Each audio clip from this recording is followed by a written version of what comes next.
One chance, one life, one take. Little room for mistake.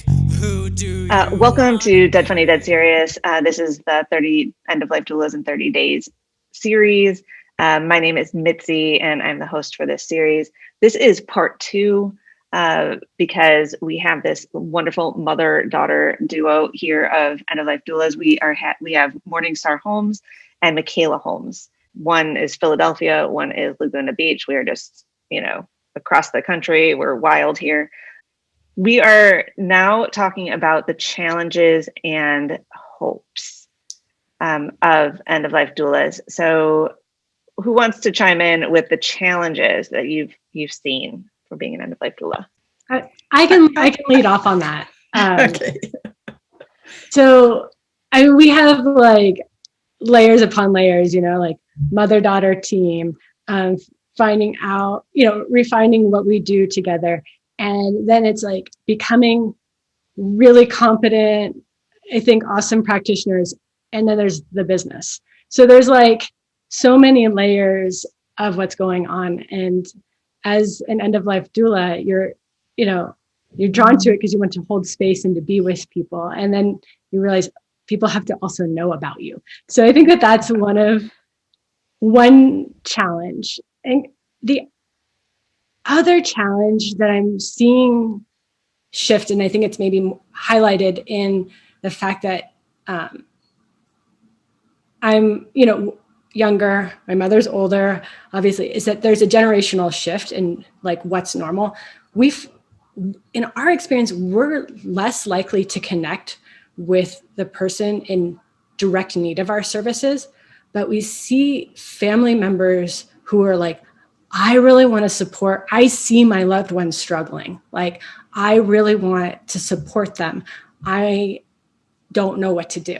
And for some reason, it's a little bit easier for people to do for another than initially for themselves. Like, it was like people will kind of suffer, like sit and suffer in silence. But as soon as it's like somebody else looking in, they're like, I can help, like I can bring something to it. And so that's been, I think, one of the challenges is actually normalizing this enough that people who are at end of life are like, think of a doula.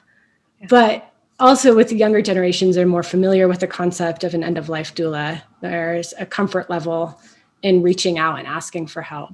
So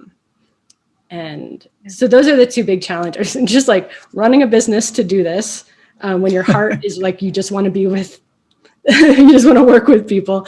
And then also just normalizing this and making it like at the top of people's head. Like, I need help. There is somebody out there that can help me. Mom, I don't know. I would be interested to hear what you think the challenges are. Well, when I first started doing this work, I was involved in a personal development company, and I was drawing from those people. So it was pretty easy to do word of mouth. But, the hardest part is over the years having conversations with people, and they go, oh my God, I wish I had known about you when our family went through this, because, this is the horror story we had. And being able to educate people, to really help them understand that when you need it, there is help. And even more or better than that is to be proactive about it. My parents aging now.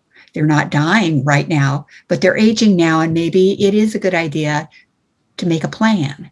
And that, I think, is probably the biggest challenge, is helping families understand how important that is and how much easier it is on them if they make a plan. And again, nobody wants to think about it. And I think Michaela's point, normalizing the natural process of aging and dying, is something that isn't quite there yet in our society. It is in others, but not ours. And I think that's where we are, working toward, to help people understand it's a normal process. Your life is so much easier when you can, enter into it a little bit earlier rather than in crisis mode. Mm-hmm. Does it feel, so with your business model, you were working with end of life planning, it sounds like, and working with that piece. Is it easy enough or hard? Were there challenges in transitioning to actually doing doula work with that? I think that there really hasn't been a transition for us, because when we think of end of life, we're really, for us, it is, I mean, you can never start too early. You're never starting too late. It is where you are. But it's just a lot to learn if you kind of wait till the end. And it doesn't mean you can't hold space and you're not there. But for us, like I said, we're kind of holding space for the whole family unit, and that's biological or chosen. But it's like the people you choose to surround yourself in your life are your support network as you age and you die. And so by bringing a little intentionality earlier on, it's incremental. It's kind of like a different approach to your life and a different possibility for the relationships in your life. So in a lot of ways, I don't think that we see it as anything that we've transitioned.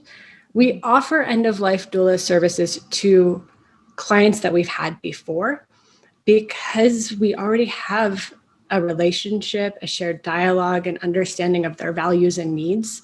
Mm-hmm. And it's an easy transition for us to make. And more, I mean, each doula has their own slant, but we are a bit messy in connecting with the family. You know, I mean, we know who the client is, right? We're very clear, like, even if it's like adult daughter that brings us on, we're very clear, like, well, we can be in support of you in this way, but we're really here for your parent. So we want to make sure we know how to honor what they want and support their children or other family members to be able to show up in that way, to be able to get the closure they need. Because people are running their own journeys. And at the end of life, I really believe people are, they are going to seek healing in whatever way it looks like. They are going to reconcile their life, and they are going to find some peace. And it's going to look different. We don't know how, from an outside perspective, that might not have been a peaceful death for us, but I feel that people will find a center when they leave, and they will make sense of their lives. And so regardless, but there's ways that we can really support them to do that and be in support of them. So I'm rambling at this point, but our work as end-of-life doulas is so tightly connected to just bringing intentionality and honesty to these conversations so that we can really show up for each other. I think, just to tag on to that, it's a continuum. It isn't a transfer. It isn't a this and that.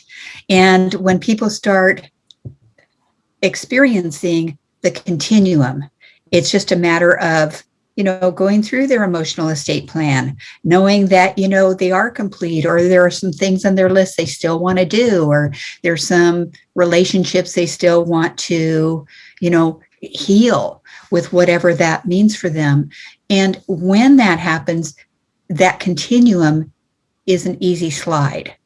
When that doesn't happen, then you end up seeing, crisis, and you see it within the individual who's dying and with the family members.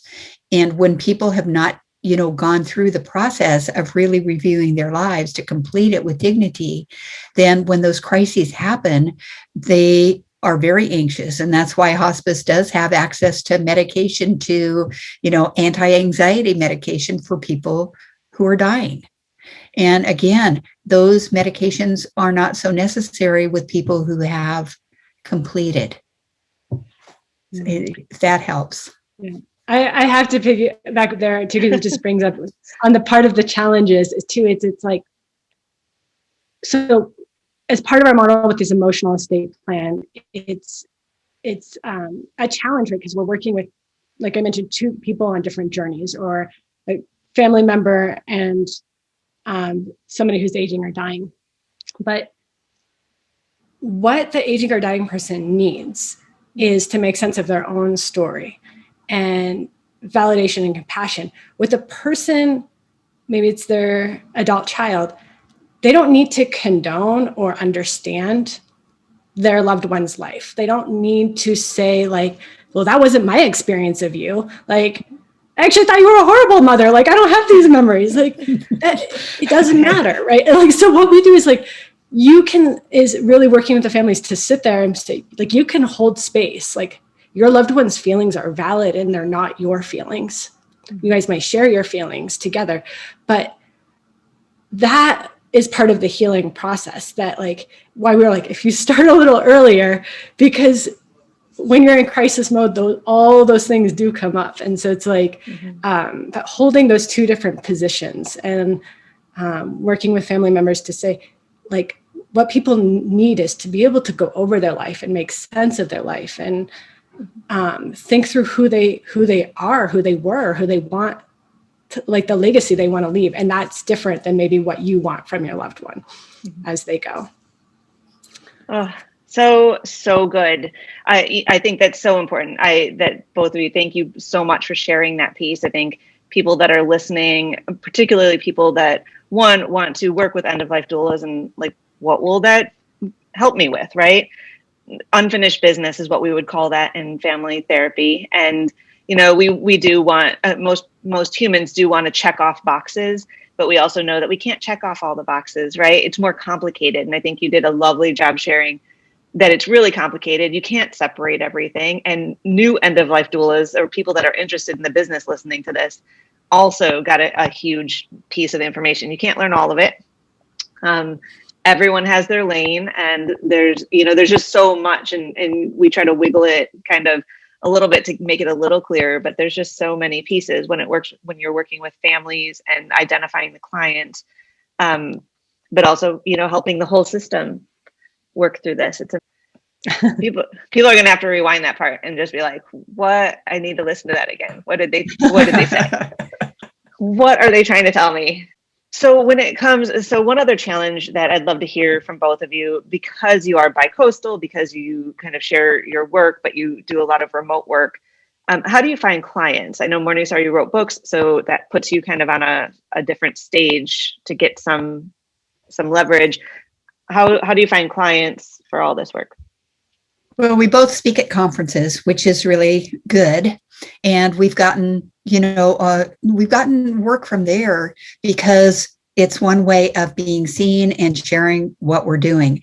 And when COVID hit, I had like 5 conferences all lined up last year that, we're going to be one right after another. And the last one I actually spoke at was, in Michigan. And then I came back and then COVID was like within 2 weeks. Suddenly there's this big thing about it and everything shut down. So for Michaela and I, we both went to Oregon. She brought her family out and we stayed in the house up there and spent a lot of time doing an online course, taking our work in a way that can get out there to people, even during, crisis time like COVID. And we've already videoed everything, where it's with a videographer now, getting all of that stuff done. And so that's one of the things I think is having products out there that are impacting people in positive ways is one way of being able to be noticed. And even during COVID, we've been speaking at conferences virtually, which has really been great. And it's a little bit different. I like to be in the same room with people just because there's interaction, there's that kind of energy. And it's just more difficult to do, through Zoom. But this is better than nothing.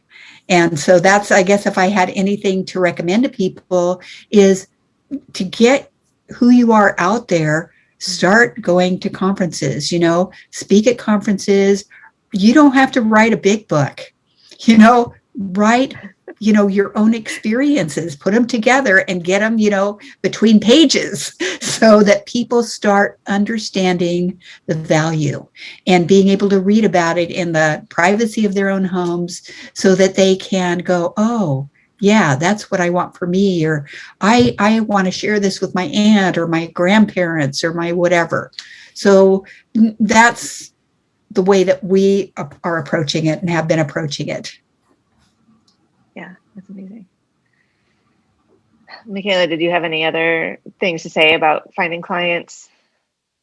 It's hard. Like I said, I just like, it takes a village. I really believe this in every aspect. And I've just been amazed by the end of life community. And I'm really inspired by a lot of the things I see on social media. I'm not particularly social media savvy, but I've like reached out and been like, how are you doing what you're doing? And like, people have been really open. And I just think the more we're all supporting each other is normalizing this work, is creating space to elevate all of the work we're doing.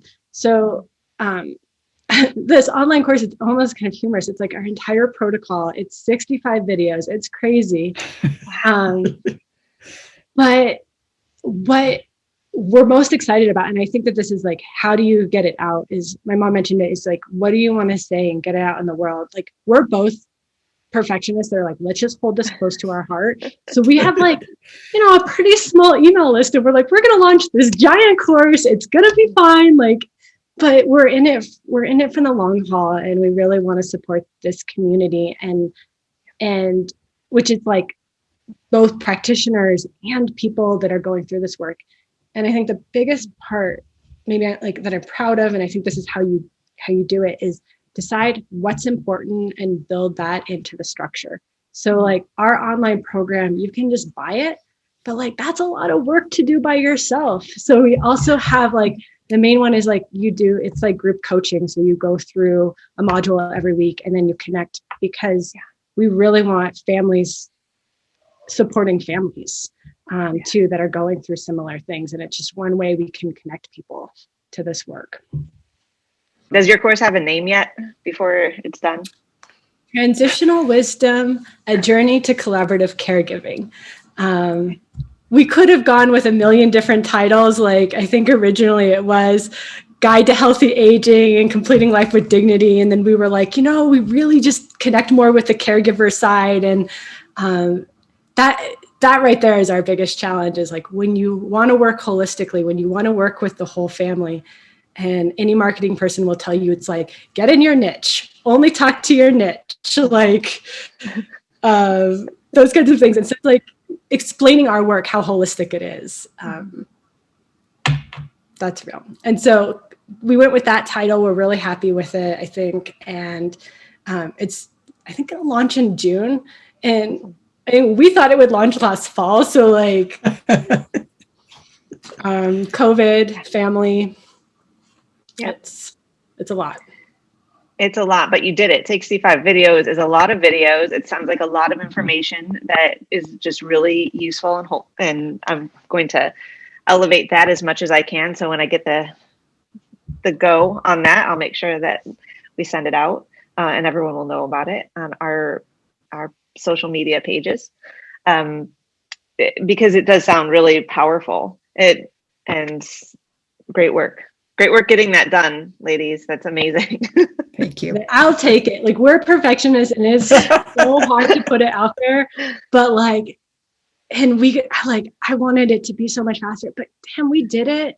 And it's great. I mean, maybe it's not perfect, but like, we put so much of our heart and our thoughts and attention into it that it's like, it's something, and we're proud of it. And like, so excited for June for it to hit and just like get people like, yes, this is amazing, or like, all the things. I have a lot of emotions about it.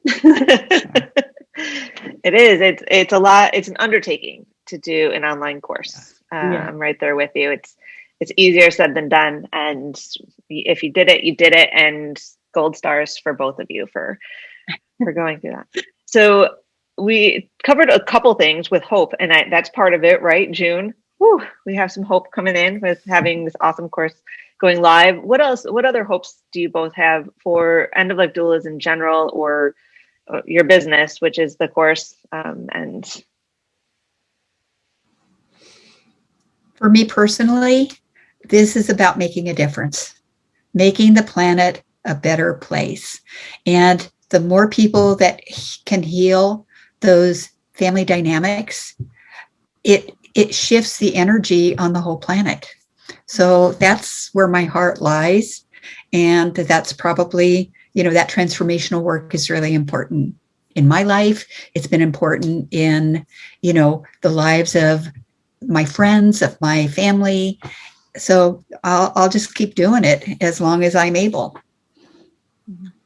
Make a difference. Yeah. How about you, Michaela? What are your hopes? Yeah, I feel like through this business, I found a spot for my personal beliefs, my political beliefs, my hopes for the future. It seems really big, but I think one death at a time, one good death, one family healing is so important. And we're in a place with our planet that we need more healing, more connection. And this is one process that everybody goes through, that everybody has the potential to grow through. And I think that's really, really powerful. I'm like, I'm a daughter, I'm a mother. My daughter is now 20 months old. And I think about all the growth that came through that period of bringing life in. And that possibility exists at the end of life. And so those are my big hopes, is just creating healing through healing and normalizing this very human process that can be really beautiful, can really change who you are for the people who are left behind, and also for the people that move on. It's profound. Yeah. What a great note to end on. And I didn't even mean it like that, but yes, right? It is. It's really important for the growth and the healing of the people that are left behind. And as we're going all the way full circle on just, it's systemic, and you're doing great work. And I appreciate both of you. Again, I just want to give a huge thank you, Morningstar and Michaela Holmes, for being here today. Thank you so much. You can find both of them at transitionalwisdom.com. Is that correct? That is right. All right. And that will be written in the show notes. So you can just find them there. To everyone that's listening or watching on YouTube, if it would just mean the world to us if you like, subscribe, share this video. It helps tell us to make more content like this, and that this is important. Ethical end of life care conversations, we want to keep them going. And then once you do one of those things, or all of those things, if you're so inclined, if you jump on over to Instagram and TikTok and follow us there, and let us know what you're looking for, any questions you have, let us get to know you, because this is community care and we're working together. Thanks again, ladies. That's all for today, and we'll see you all in the next episode.